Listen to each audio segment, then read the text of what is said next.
geldin. Ben de böyle şimdi oraya gidiyorum.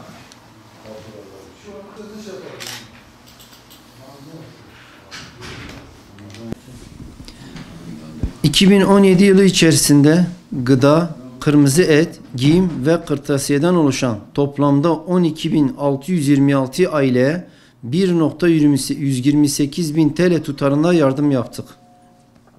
Ayrıca Merkezi İstanbul'da bulunan Umut Kervanı Vakfı ile işbirliği protokolü gereğince yıl içerisinde Suriye'deki çatışmalı süreçten dolayı ülkemize sığınan Suriyeli muhacirlere, İran ve Irak Kürdistan'ında yaşanan depremden dolayı zarar görenlere ve ayrıca Diyarbakır Yetimler Vakfı'nın mazlum Arakkanlılar için başlatmış olduğu kampanyaya da ayni ve nakdi yardımlarda bulunduk.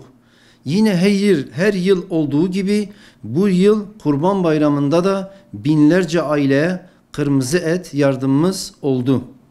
Yine yıl içerisinde mağdur ve fakir aileler yararına 10 günlük bir kermes düzenledik.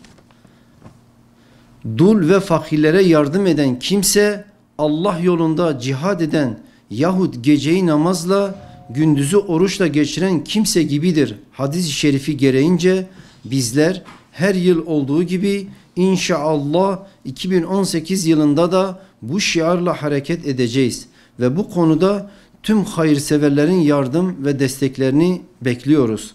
Şanı yüce Rabbim şimdiden yapacakları yardımı kendi katında kabul etsin.